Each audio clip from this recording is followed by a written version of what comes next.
What if the blueprints for our next century aren't being debated in parliaments, or shouted about on news cycles, but are being sketched out over private dinners in Silicon Valley salons? We like to believe that the invisible hand of the market is a neutral force. But what happens when that hand belongs to a specific invitation-only club? Today, we're peeling back the curtain on a catastrophic data leak that just unmasked Dialog, a secret network of 222 of the world's most powerful people. We're going to look at the chilling roster of members who joined this inner circle, explore the specific unsettling agenda they're planning for a potential civilizational collapse, and uncover what this means for the way power actually functions in our world. To understand Dialog, you first have to understand its architect, Peter Thiel.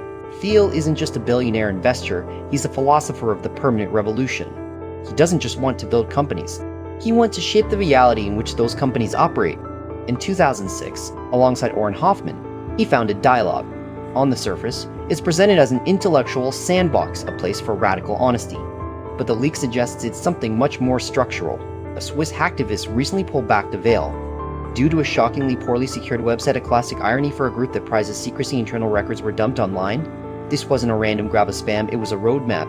It exposed 222 names. We aren't just talking about tech bros and venture capitalists. We're talking US senators, high-level finance titans, and most chillingly, active duty intelligence officers and a top commander from NATO. Think about the human reality of that for a second. Imagine an intelligence officer, someone sworn to protect the state, spending their private time in a billionaire's inner circle, discussing uncomfortable truths that might actually redefine what the state is. The perks of membership are as exclusive as they are eerie. Private dinners, global treks, and even a dedicated app featuring matchmaking for the elite. It's a curated ecosystem where the world's 0.1% can interact in a vacuum, shielded from the friction of public opinion. But here's where it gets uncomfortable. The leak didn't just give us a guest list, it gave us a peek at the 2026 retreat agenda. The topics listed are a jarring cocktail of the mundane and the apocalyptic. They were planning to discuss cult building, sex, and most notably, prepping for World War III. Why would a group of truth seekers be focusing on cult building? Perhaps because, in their view, the traditional structures of society are failing. If you believe the current system is heading toward a collapse, the next logical step is to build your own structures, your own cults of belief, your own private economies, and your own security protocols. This is what critics call techno-feudalism. It's the idea that we are moving away from democracy and toward a world where power is held by private actors who coordinate policy behind closed doors.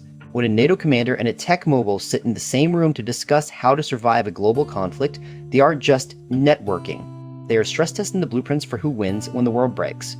Now there is a counter-argument to be made, one that Thiel's inner circle would likely echo. They would say Dialog is a safe space. In an era of extreme political correctness, they argue that only in a private salon can you have the radical honesty required to discuss things like civilizational collapse. They see themselves as the adults in the room, looking at the ugly truths that everyone else is too afraid to acknowledge. But there's a profound difference between discussing a problem and preemptively engineering the solution in private. If you're the one holding the keys to the laboratory, your honesty looks a lot like preparation. This brings us to the most unsettling part of the leak, the knowledge gap. We have the names, but we don't have the minutes. We don't know exactly what was decided during those private dinners. Did they agree on specific technologies to bypass regulations? Did they coordinate on how to manage resources during a crisis? Or were they simply enjoying the feeling of being the only ones who know what's coming? The fact that this was exposed by a poorly secured website is almost poetic. It suggests that while these individuals are obsessed with the high-level architecture of the future, they might be remarkably careless about the present. The invisible hand of power has a very visible guest list. The hack disrupted the illusion of total secrecy. It reminds us that even the most elite shadow cabinets have to exist on some form of infrastructure, and that infrastructure can be breached. If you're watching this and feeling a sense of unease, it's because your intuition is picking up on a shift in the mechanics of power. We are moving from an age where power was exerted to public institutions to one where it is refined in private salons. The question isn't just who is in the room. The question is what happens to the people who aren't invited. When the world's most powerful figures start planning for civilizational collapse and private retreats, it suggests they've already accepted that the current world is ending. They are trying to save it. They are trying to be the ones who own the pieces of what comes next. The leak didn't just expose a list of names. It exposed the mindset. It revealed a group of people who view the future not as something that happens to them, but as a project. They are currently designing a project where the public is merely the laboratory environment.